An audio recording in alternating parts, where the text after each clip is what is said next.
أعوذ بالله من الشيطان الرجيم. بسم الله الرحمن الرحيم. اللهم صل على سيدنا محمد نبي الأمي وعلى آله وصحبه وسلم تسليما كثيرا. Yang kanto gira skunda jamalu hal konton muslimo ke anuso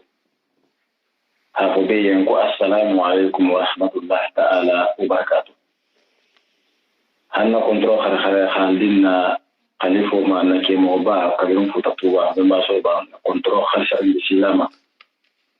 agra skunda be konton kontrol konna hanna siti ni khalifo konton be ma ka karamba hanna siti president konton panne jaw karamba hanna alfa konton jam kontrol mo khare shari memba surba bila ba memba surba sanna zera hi konton han memba konton anna khaliful konton jang jahata buluma hanno matu ya hanno balamin ta soala hanno balamin trame na kontrol khalsaran bisila mege na kafima minna kontrol sila sheikh tura sila ma ba konton na nya kontrola angkar mo konton di grande jang san ko mo ba tu abon solo no kontrol khalsaran bisila mege na ko doni ngakal may do ko anna kontrol si karamo ma san karamo ba bon so mo de ko sit ko na jangane si ko kan na famadi ko kontrol si la me be den na kafuma na organisateur a cheikh ba fo de ni kontrol na bunya kontrola famadi ko kontrola hafi ko assalamu alaikum wa rahmatullahi ta'ala wa barakatuh baringalu na mi holu himme be den kontrol muslimo lu tempen mo ni bina na ni na mela bi hata abula watu mu ni atala kititala ni hayna me na bunyan na famuju kontrol disilima hafi yangu assalamu alaikum wa rahmatullahi ta'ala wa barakatuh kete mo wati na kontrol khaysaran disila kan ite ma kadon burkina habibu humma ba kontrol naji bunya kontrol famuju kontrol ba fule be mo ni hayna me bi kontrol na bunya kontrol famuju kontrol hafi yangu assalamu alaikum wa rahmatullahi ta'ala wa barakatuh hadi nina na wal hadala kontela surat al-a'raf aya kemesaji aya kononto aya bi sagi nin kononto aya bi sagi anin kononto surat al-a'raf kolla kafatan na ke mo wala na mufassirula al-sheikh ustaz Pandira Grasi hadi nina na wal hadala kontela mun ta surat al-a'raf ti aya bisaji amin kononto insha Allah min alagulana bi jama sabudo akhbari min bin dinniyen lamer la kuni malu assalamu alaikum wa rahmatullahi ta'ala wa barakatuh marhaban bikum ya shaykhana wa ustazana wa alaikum assalam wa rahmatullahi ta'ala wa barakatuh nake abarka almisrala ilfundunu mala kila farmo na barko insha Allah talibo da mudron hananarin hanawala hadatu sagi be ala tarala mena la mun fola almani tawfiqo benna habaru fa khalta tal hadatu wa mannihi wa karamihi ta'ala astaghfirullah la ilaha illa huwa al-hayy al-qayyum wa atubu ilayhi اللهم صل على سيدنا محمد النبي الأمي وعلى آله وصحبه وسلم. اللهم ربنا آمنا بما أنزلت واتبعنا رسولك فاكتبنا مع الشاهدين. واتقوا الله ويعلمكم الله والله بكل شيء عليم. لا إله إلا الله فاستجيبوا لنا لا إله إلا الله لا تزيغ قلوبنا لا إله إلا الله وتطهر ذنوبنا. وبحق أنزلناه وبحق نزل مع محمد وما كان محمد وآمن بما نزل على محمد رسول الله صلى الله عليه وسلم. اللهم إنك عفو وتحب العفو فاعف عنا يا ربي. أو تنغيمرن بالله يا الله يا من الشيطان gille seytani yogo yemaha ma gille seytani dabra bure maha الرجيم gira wara fogani malankai fogani malatu fogani allahu ne madin granda mansudu بسم الله هلا اركبوا فيها بسم الله مجرها مرسيها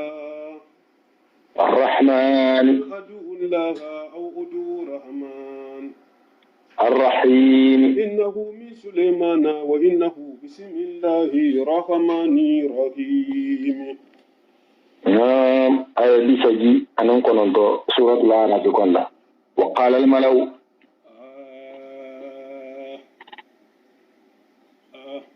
سنة شعيب alamuho alakafo عليه الصلاة والسلام. نعم. alakafo nyatungolo sena suhaib alayhi salam alakafo nyatungolo alamu jama wurugintelu wulu hanyin nefo الذين muhammadu كفروا ni kafiriyata من قومه sena suhaib la muholu to e kayin nefo inyohonye idan mala hanyin fo inyohon tema kuma kan hanyin idan mal hanyum fo inyohon nyang inyohon nyatungolu hakuntu tunyaro ke komangolu da لئن اتبعتم شعيبا ya kihi kali i kali la kali golenga da ha fo konni mo ko mum bulata konni ha jamar bato ke senna so ay buda senna so ay bu konni ha yamar bato إنكم wotu mo kitelu إذا mo لخاسرون i kali la kali golenga da ko tumo ko bata ke mo kasara dimiliti mo ko mebula senna so ay bu ko itelu la jero to fo mo ko mun kasarata atala dunna atala la tego to mo mebula ko fo mun kunna diata نعم فأخذتهم الرجفة ikabiri ha kumo nyinne fo ihi nyokon na bang chena so agula ya maroma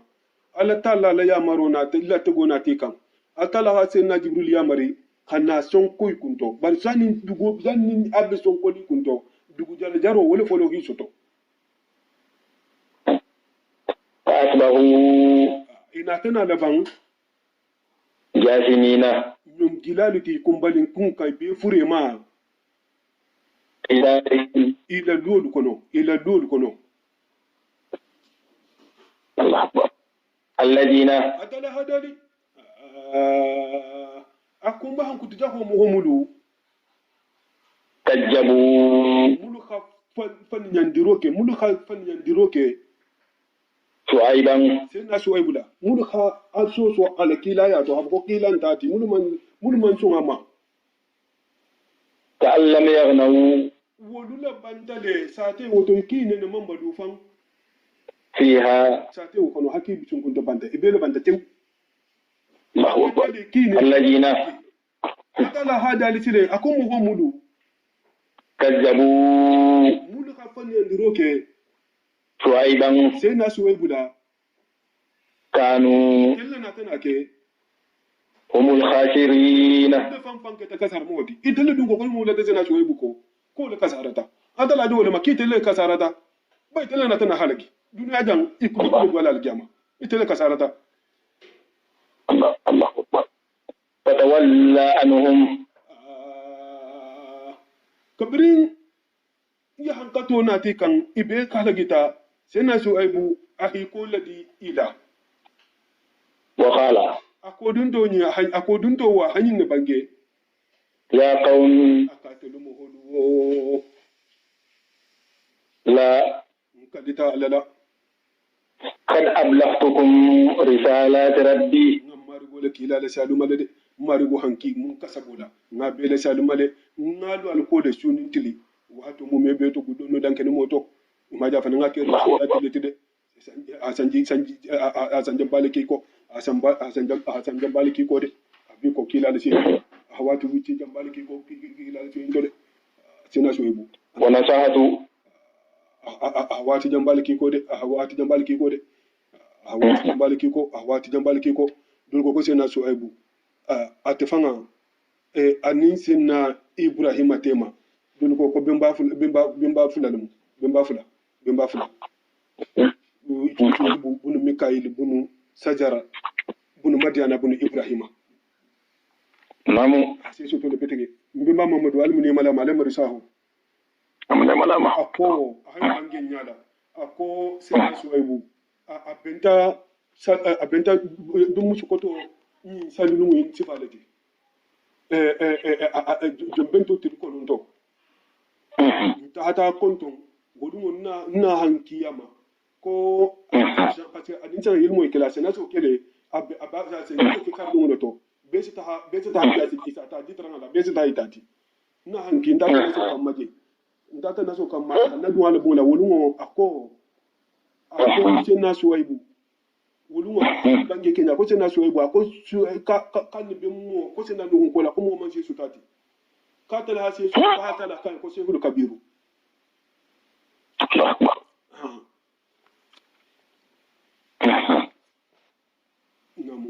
namu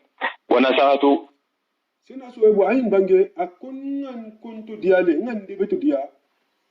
لكم andu yen baral man somma kuntu dia saranti bangati num mo hoki kuntu dia yen num hero bela tegerima iya kan ya songama نعم فكيف akunyadi آسى nin se sunu nyadi على قوم mo holu da kuda كافرين nilu kafiriyata nso keno nyadi nkumo fe ye mame ni kala gitan jamunno alla kila hayno qala sallallahu alaihi wasallam aqulu akhna ankum min allahi shay'an al talabatu de nuwonte mekunu ali ala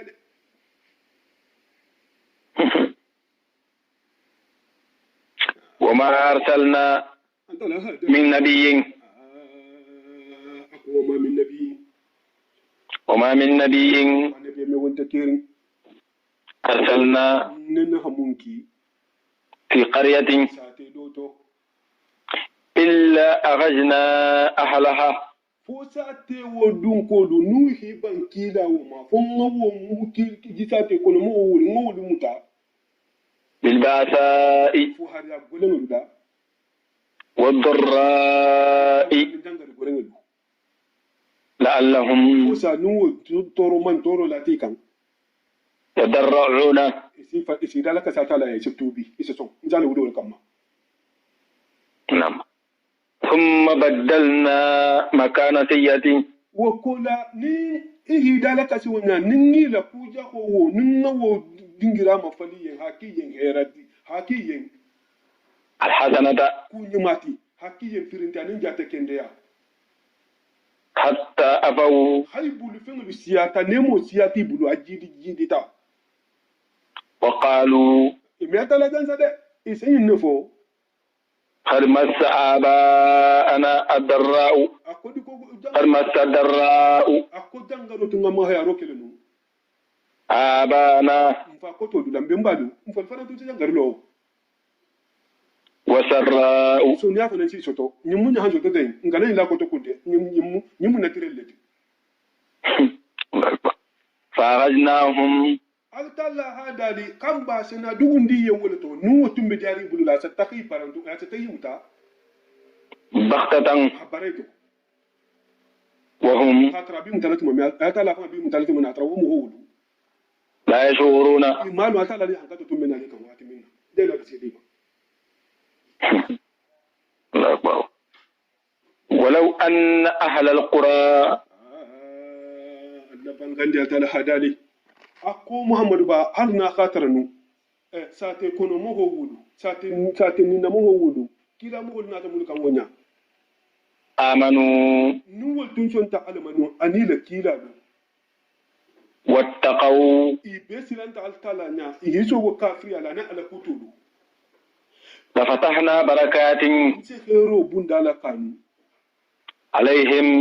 nse hero bumbala kadimanu من السماء nje sanse sanji hero bumba bon والأرض banko se fali finga bumbala fali mum nemoti ولكن tafsiro do to atala dalu ni mbe kasari wolule la nu ça fait apesate kono mo ho wulle نعم munna altala kila manto ya ni mumini ya satin te fen sototi hako koni hero koni ba mo ni malami te ko fite be hero trono sotala no alla kila sallallahu alaihi wasallam صلى الله عليه وسلم na aisha ta hayin bange kite ce kare kilin fulo kele wato dolu tabire tanga man dawo man don gila iya I balon de 24 pempin fulo jira ni tamare Allahu akbar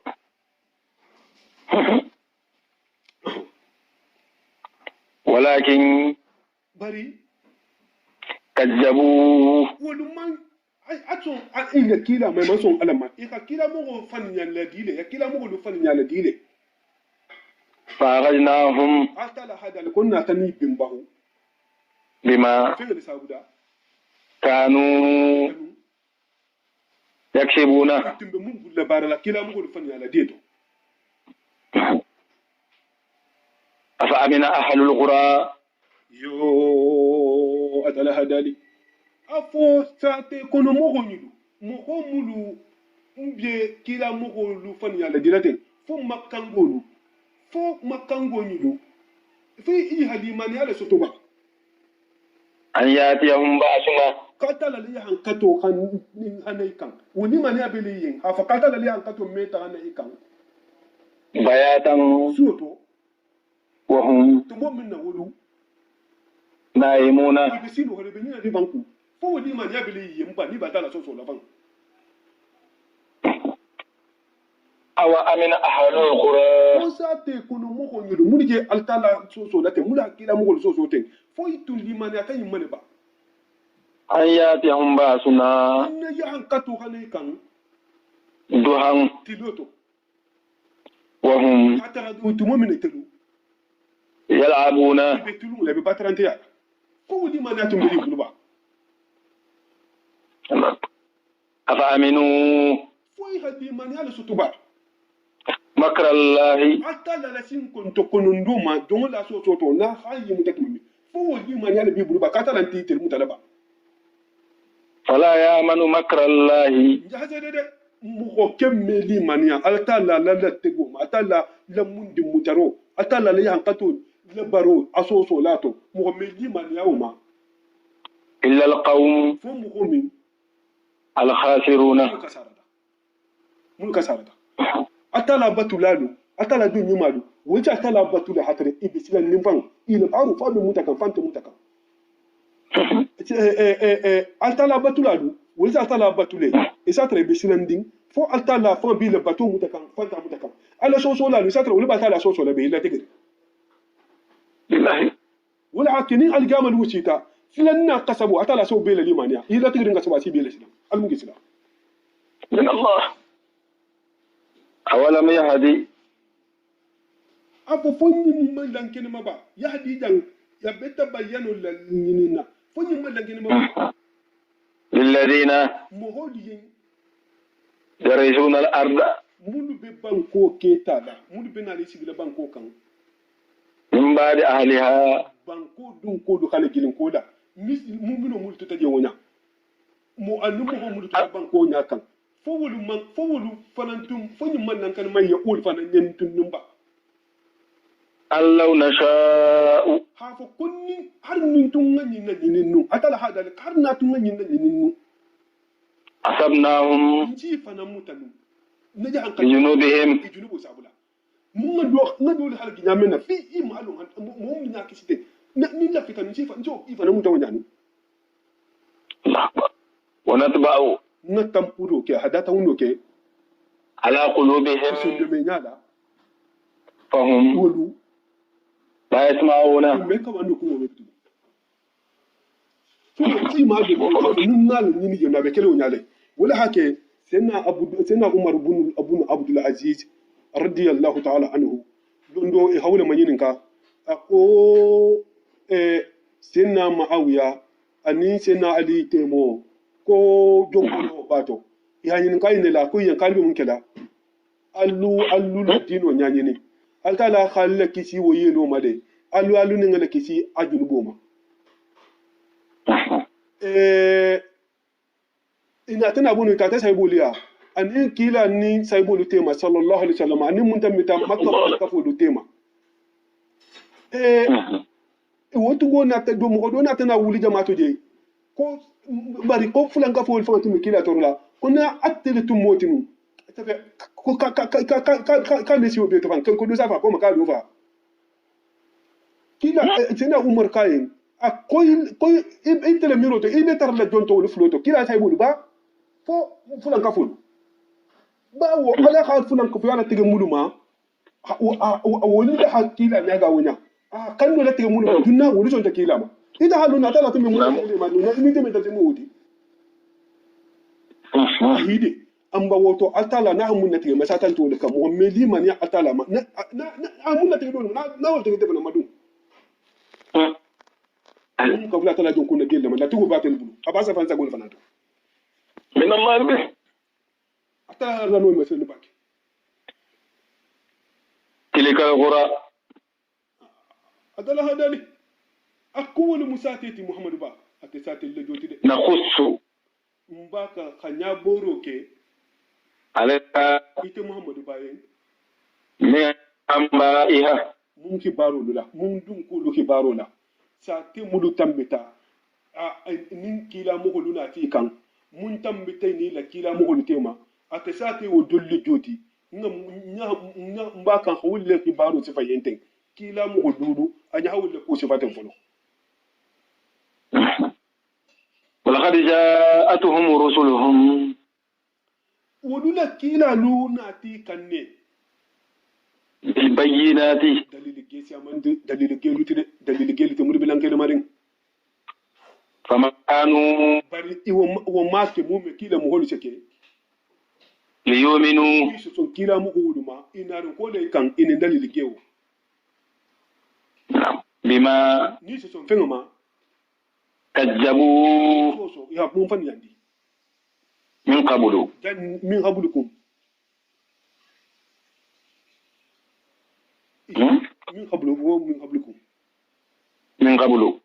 dan ni ite benala dan ite muhammad ba benala نعم كذلك abu nyale ngowol sonde يتبع الله na mo ko folo wodi sonde men ngo data ko nyame ne to yibe da kila mo ma atala se data wono kitene على قلوب الكافرين kafiru sonde mela kafiru kirime son atala la kafiru atiga mo mo al mukandu la tigalama wala ko hatara آمين wala hatta ko hatara sal wasali ihdina siratal mustaqima ila muslimi ya fangantede lela sal wasali ya tala tarafasi kan salati dinima al mun be kan dala kila barkola آمين آمين الله يربي وما وجدنا من أحد man la hiditara لأكثرهم ife femba budu de latim ma fenti mikili ife mbatara la hidi latim malati وإن وجدنا أكثرهم ninni fe mbatara fo nyinde ففاسقين be fasu mun se ko fasu golle latim mala man siya de madin to de ثم بعثنا mu banda tala asita no memo asita wulu la jumo wulu ajumo do made sina musa نعم ande memo la nyato ngo dole mu de ande memo la nyato ngo dole mu de الصلاة والسلام ni sita ni hafi ko mu da isa ko mo ma tala ko ke mun na ko to de har kila mo man to ya sina musa akibaru anemo sitamma kila man to ya anemo sitamma alla kila sallallahu alaihi wasallam fan hayna sabati le ala hadisa saharin kono la lisrawo to sina musa la kan ka sa ka ta fatala ka do musa lo sai fara sali bi do da ka man to le meno نعم نعم wo ke taman to le ne mabati fara sali lo na ta mitai nan kurama كل له إن شاء الله fanga ko inna hala qabiratun illa ala al-khasirin do bulum bal ma ti fon la tala kan إن شاء الله no sina musa atala hadali ثم بعثنا wulu kila mu ko yidu tambirun ko lale ba ne ada ko summa e tambirun ko lale mu te jambale bi tema de ako summa ay tambirun ko lale mu de te me jambale bi tema ako ko lale ka kila roke من بعدهم i tambirun ko la نعم موسى na be mo la de mun to ko musa ti ni tambirun ko la بعثنا موسى نعم o to tambirun ko lale na be mo ki mun to ko musa ti sina musa sanji keme sanji muhan a hole badu sanji kemenani wala bani sena yusuf tema sena musa ni sena ibrahima tema filalo do to sanji keme wala wala bi tema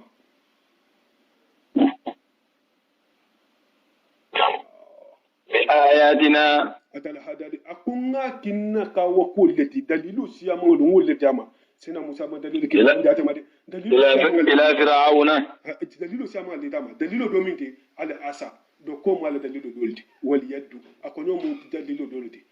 akonyo la geya wasinina al mujaddabi anin sanjija wa mal dalilu dolti wa tufani anin sanji wa molana wa mal dalilu dolti wa zaradu ton anin ton labo wa mal dalilu dolti wal khumalu anin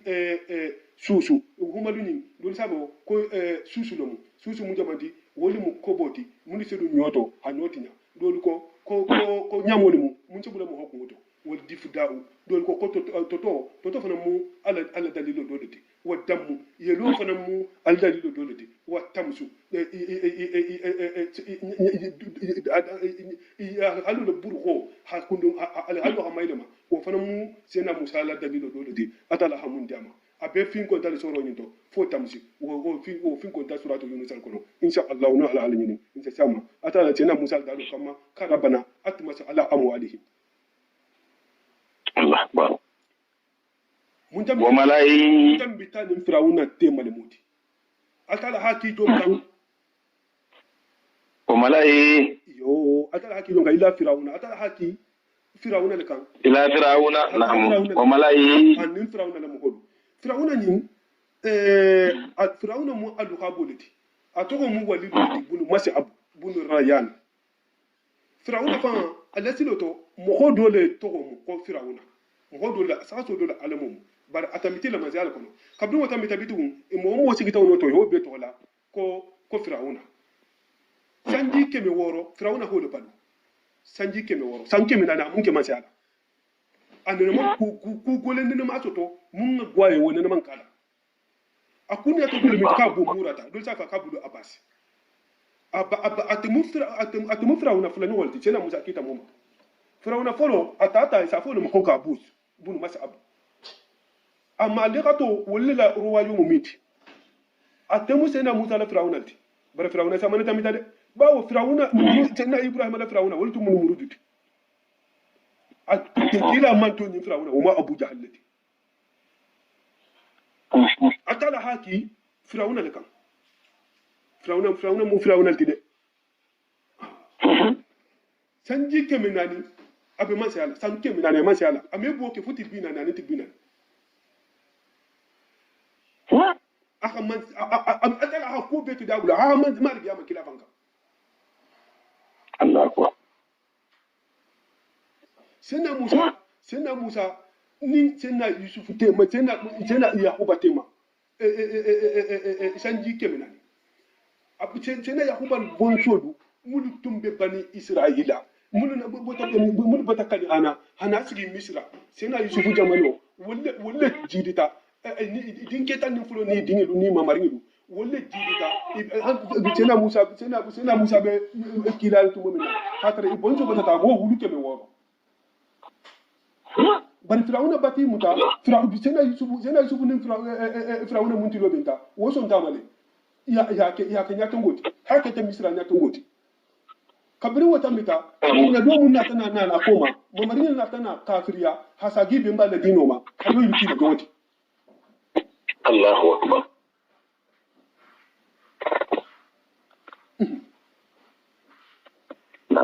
fadala oyo ila firawuna atala haki firawuna lekan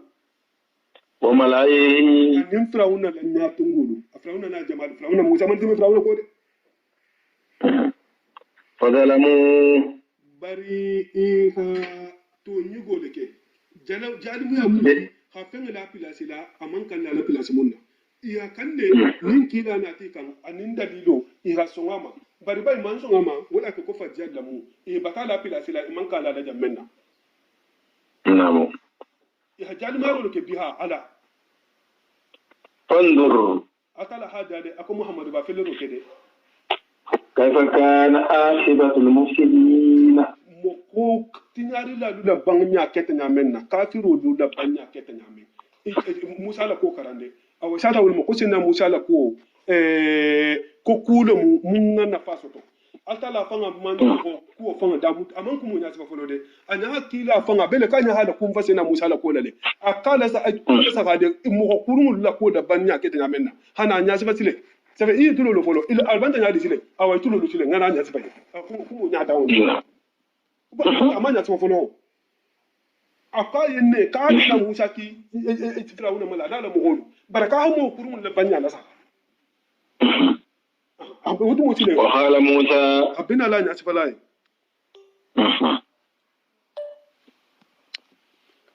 وقال موسى أكل هذا لي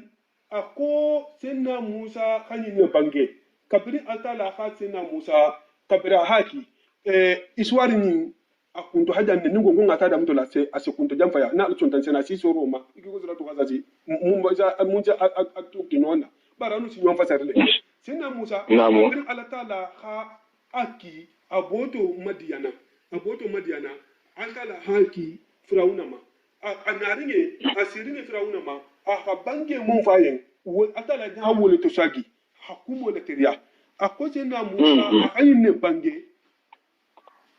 ya Firaun akita Firauna inni akonte Musa rasulun ntemu kilaleti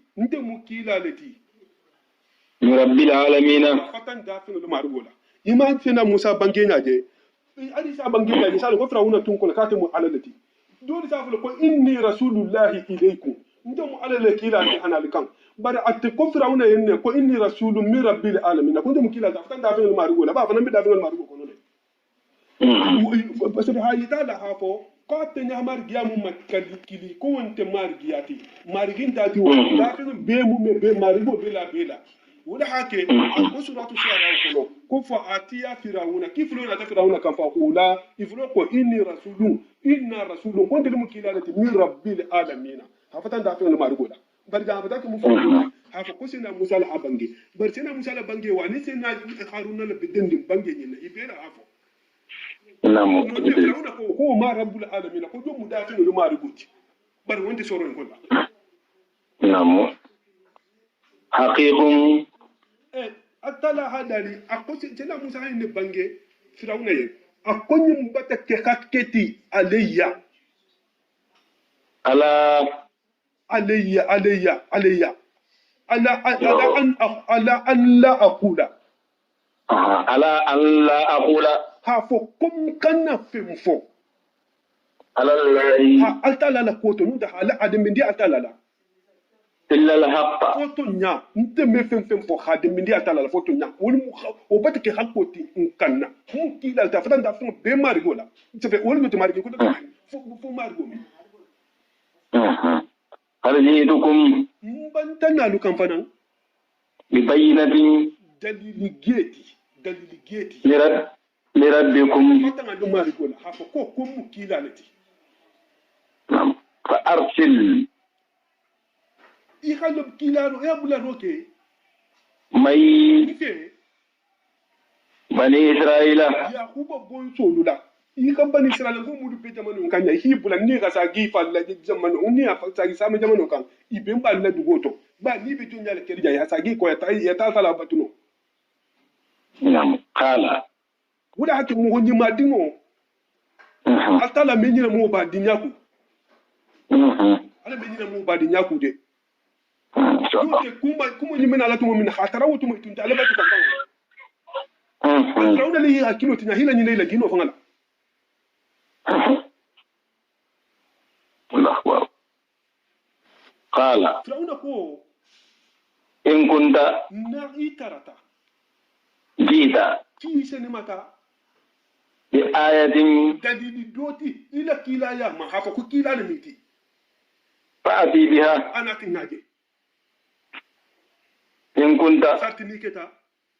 من الصادقين تنيا لبانجي كان كيبي تنيا لبانجي كان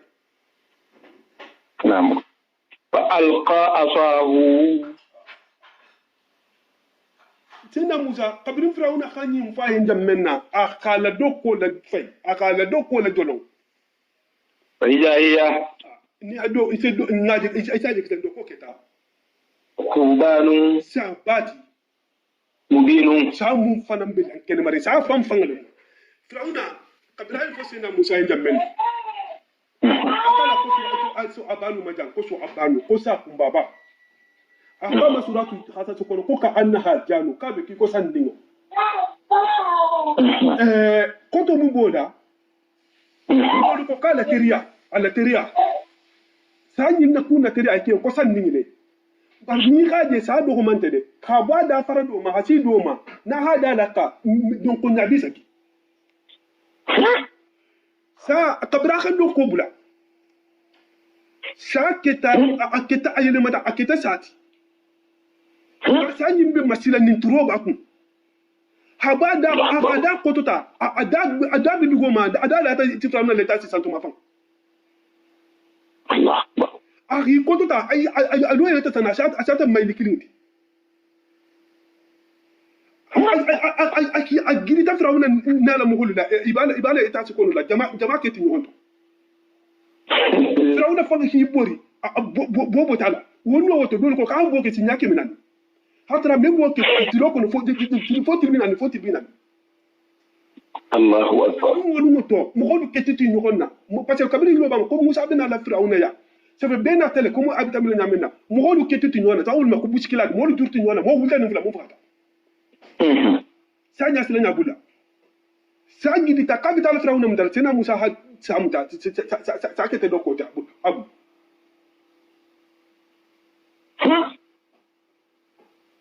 kabiri firawna ha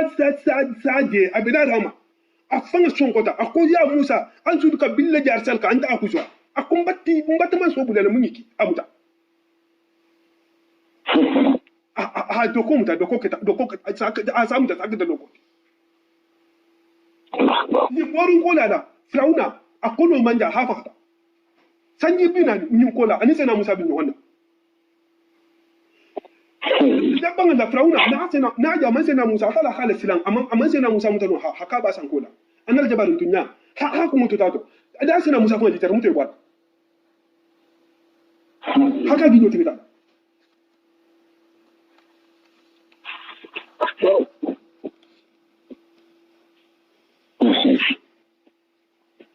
الله أكبر ونزع يده أخا كن ولا بو أجفولا فإذا هي نيها كنوجي بيضاء أجيت الدو للناظرين على سهل هذه سنة بلغنا بس هابنجي كنا ها كن ولا بو تلوتو كاسيت أسكون يا ترسل ما نتلوتو زود الله أكبر adu lolu ko akono se gedew bari kenya la fana adu sena musa manke moke fanga ta manke moke ti samura wudum atabele kiko fungo fungo ethiopian benjamin nate o couleur se valum نعم الله أكبر قال الملأ firawuna la mo nyatongol ko من قوم فرعون firawuna la mo holu kono إن هذا ko sena musa ni لساحر akonyu mubatu taleti عليم na kortelo na bale minti bari suratu so aray kono kuma kanga nyimu firawuna la kuma kanga leti kumo jang adamiro la ke malawti jang abele ko altala be ada de kanne firawuna na mo hodu da kumo dum e benta mundo bari kumo watu so ara kono firawuna fanga la kumo dum firawuna mo hodu yen ibo mo tan nyadi نعم يريد ako imam kumo la banyaje akal adila duri min la أن يخرجكم akal labo لأرضكم sateto فماذا تأمرون alu be ya maro kala munna ba ko mutan nyadi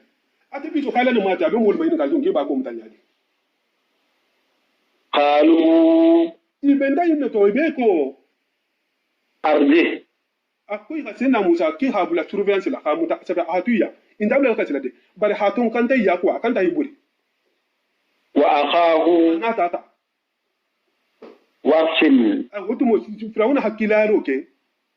في المدائن telu kono la porte tugo حاشرين holu mulu be porte tugo madenna ya ta porte tugo be kama sa te porte tugo mo ni mu ko ni porte tugo mu ibe hanana ihana beti kama ihana ibeti ikama نعم يأتوك ni wo fete sene kan بكل ساهر batu ta mu be beti عليم ka tuba porte don don ibe sena ibe sena mo to to mulu hasia itele foro to komunga sasa na musati batu ta londo la نعم نعم وجاء سهرة firawuna وجاء سهرة فرعون firawuna la korte lonnalu nata firawuna la korte tugolu be nata قالوا kabiri be benta bera kilin kai ni sena musa inni hibuti ngo mu me be la tetu ni la sa te kono mo mu me be ibele nata i kabiri ibe nata iko إن لأجرا afo ko sara bele ba لنا ntedula إن كنا sartinin tata ke نحن الغالبين ella musa no iben sara lamunna sara bilenna قال firawuna ko yen نعم akiyo sara baba la وإنكم al sara fa be ko la telu لمن المقربين tara la mo ma sutu atele be sutu ala na mo ko beti na la musa mo no bi amba tele sutu ala na fa mo ko beti mo ko folo mun be dunna kan sa wel ta tele mo ko folo mun be la banna bola nya tele mo akhira ta ma ke kula ça fait i hajun ça fait i hakil fa to da jamem nin kam la fi to da hasena musa mo قالوا batuta mo ko nyulu i hadaji go mo ya da mu ta kabirin janne iko يا موسى kiti musa إما أن تلغي bamba ti berato imma i folo hila do ko fayi وإما أن نكون nun te dala hake نحن ntelu الملقين na portelu faylati suwa bi bulla ni folo le sita fayba nin telefoni sedi na folo hanta fayba suwa bi bulla i ha yamaro tu sena musa kon i hadaji mu da mu ta kabirin non ne نعم قال sena musa ko yen ألقوا akalu la korte ala fay ala la korte fay ala la korte fay ina ta korte lu ti wolumo korte ina ta korte i korte tuwo nata de dolu ko korte tugo mun nata korte tugo mun nata no wolumo korte tugo mun nata je wolumo dolu ko mo wuli tan anu fula dolu ko mo wuli bi woro la mo mun nata e beni la korte الله أكبر e beni la فلما tumo minna ألقوا ni khayla korte lu fay hila juloni ni la yido kolu ila dabal fenu li habe fay سحروا أعين الناس iha mogolu nya korte wala iha mogolu nya korte ila korte wala ala hajigo ba mogolu nya be munne ila korte la wonda ala hajigo ti bar fen masila nin saban ila korte lu kawo imati ni واسترحبوهم iha jama be la silan jama mun kasabo na ta hibe la silan korte ila silan nyin nin sita hanse na musa fa ma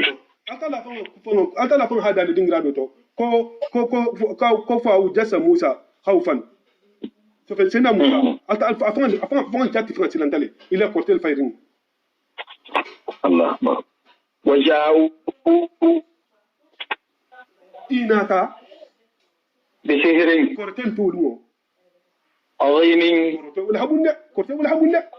wala hake karan kutuwo rahimahullahu ta'ala رحمه الله واسعة ayin bange akoni mun ko korten te kere non ko korten te fenti kibata kafiriya kata la ko waja'u bi sihrin ajimi inata korten ti wolumo mun ngabu mun ko fana ko korte se kuno la hata kala mandinya akiban da kafiriya kata la ko ma hum bidarina bihi min ahadin illa bi idnillah naam wa hay inata korte inata korte tiwulmo korte tugo dron mo kholu ko dolu ko mo wutan la ko mo bi woro la ko mo bi saki ya korte fa yonke buto l'escandaria ya le korte fa yonke l'escandaria ya korte fa yonke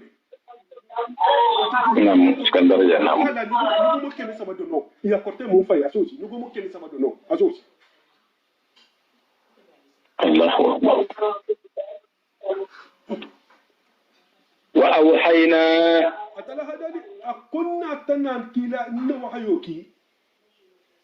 ila Musa kan atala hadali aka wayo kala nabi Musa alayhi salam an alqi asaka akun ka yin kila dokko fayde ila korte limaje ila kon dokko fay maje de tayahiya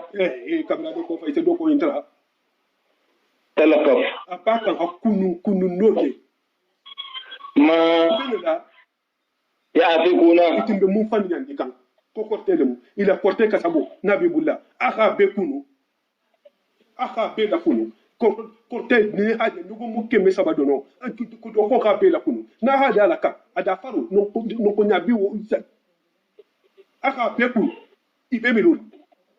hagidi mo holu la damme nawo mo wol keti mi honto dolu ko dum ko mo wulu mo anilu mo fata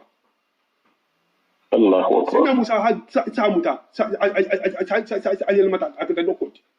abri korte tugo lu ko wote jammenna halo ko nyinta korte ala ko limi mo fata ta sama mari gola Allahu akbar wa qala haqqu tun ya sabati ta kitan wa batala ma fenga tinata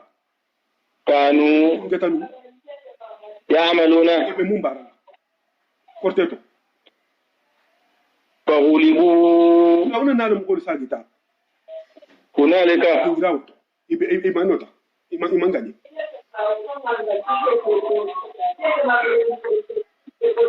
وانقلبوا isagita ساخرين ibe do yari ila banta do yafet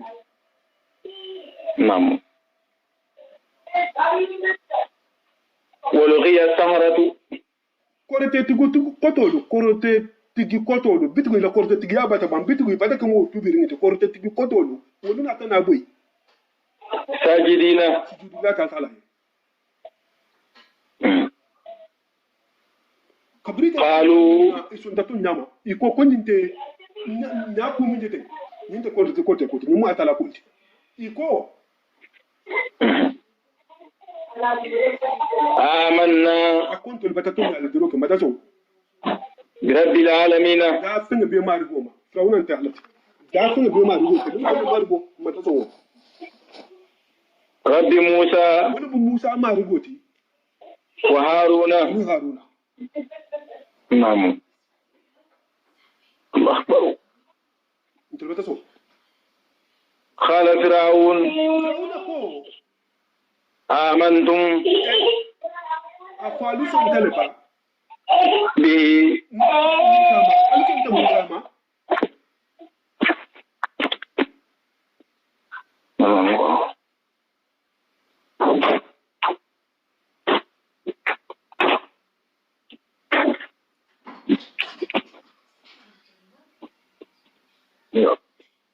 به sina Musa ma Firawuna ko ye ko Qabl- alkin da Musa ma قبل أن آجن لكم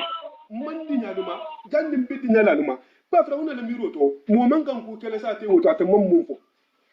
ata Naam. ke to so isala jabarin dunya ta mumma sai atala miro to mo man kan ku ba ko la no ka ku do decide atamman mun fo ko ni so to sai na Musa ma ka ta man dinya ima dinya la ni folo إن هذا ila so mun kila so mun jenti لمكر ni mun ku to be dinati نعم مكرتموه ni sai na Musa bin da mun to be نعم في المدينة ku ti sa te to لتخرجوا c'est le boro ke منها hibutu sate ko no je أهلها sate ko no dum golla فسوف sai wajibi salo sai nde تعلمون. isano atana mun ke dila نعم. لأقطعن أيديكم Firawuna ko yen kasi ibudo lukundu نعم. لأقطعن أيديكم ako ayi kali kasi ibudo lu ati ko no lukundu وأرجلكم ani itundolo من خلاف abu no ko to na mun bulu ba ko no kundu ho mara tundo ثم لأصلبنكم ko la ka bi ganganale anti mo lawn hif ade abi ganganale أجمعين. ibela dendingo قالوا wala ke ibnu kathir kela ko ako kasa ho mahi kasa ho man ulum sawo manda hi tarle ibe jalan ibe ko to tugo tilo ite hi tara ibe tu bi wala hi tara ke be se de fure الله. قالوا iko kabiri haji ku ta'awuna إن do kelila iko ayo ko itelu منغلبون ki be sagila itelu be larin ni na firawuna hi fahaba firawuna mi fahaba be sagila إلى ربنا. arugo kan sa ko to bayina mawto ahi fa نعم. وما تنظم ikayen ki man dimmi منا keluma ku ko jento إلا أن آمنا yin de bamban da so بآيات ربنا marugo da kawa ko لما mo minna جاءتنا ربنا. nana ni atina nana tanka نعم. أفرغ rabbana صبرا rabbana ربنا ربنا. yani ya rabbana ita marugo ita tara tara tile أفرغ صبرا sabaro je bon علينا tulu kan tumo mina ni firawuna bin fahalan kana fisa da abudino to وتوفنا yi kan sato la timma مسلمين. hataram be timbe muslimi yar be kuluri ma ya an kata kenga la nga boy misilo kan marugo وقال الملأ nya tongo du ko من قوم فرعون firawuna la mu godi yen firawuna la mu godi to firawuna fanga yen أتذر موسى ise musa tuje ba وقومه annabi mu godu mudu son ta ma bani israila godu to ليفسدوا fi se tinyaro ki ya to tinyaro kela في الأرض banko nin kan amgol makili hayila sagi ila ibato kan haba kitin da alaka jongol marugo de ke ne ويجعلك yi ke ba to tuje وآلهتك. anila ala قال yo firawuna ko سنقتل أبناءهم akalo ko to idin ko ho ngol to don sa di dingul fa la tu idin ke bi sa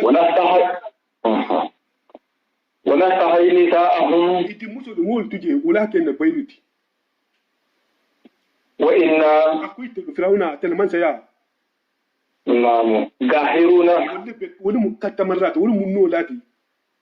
فوقهم. bani israila ngol santo قال موسى kabiri ni baro ci ta bani israila ngol ma ayi na tana wuli le tati da laka ci sai na musa yin sai na musa ko firawuna be tay dingul fa wadam da de ayo sai na musa ko yen ko لقومه ala mu hol yen استعينوا maro ñinin ali tubu بالله ta'ala la واصبروا ali sabari إن الأرض altala la banko ni لله wala la tamu banko di يورثها من asa keta di mu holima يشاء a halin ñinin munye من عباده ala jongolu to والعاقبة atala la kula bank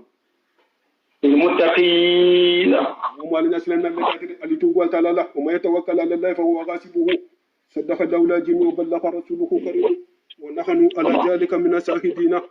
اللهم انفعنا بما علمتنا وعلمنا ما ينفعنا وزدنا علما. اللهم انفعنا بما علمتنا وعلمنا ما ينفعنا وزدنا علما. اللهم انفعنا بما علمتنا وعلمنا ما ينفعنا وزدنا علما. اللهم اعنا في الامور كلها واجرنا من رجي الدنيا جاب الاخره. امين امين امين كلا خرمنا بركولا. امين امين امين امين كلا خرمنا بركولا. امين الله امين الله امين Barajo no mal na ci ko janga ci kende ana ki amin Allah amin Allah bon so ni kila man tobe barajo amin Allah amin Allah amin Allah amin amin ma be ne mati ya rabbi amin Allah amin Allah amin ki be yen kila ko mo barkola amin amin almuna kisila banko yin almuna tangala mina ko mo barkola tangar ko mo be dunya ma banna alma dunya la alma sabudi la jaro alma banna dunya ko kila na barkola almun kisila amin Allah amin Allah barkola آمين الله آمين آمين آمين آمين آمين آمين الله آمين الله آمين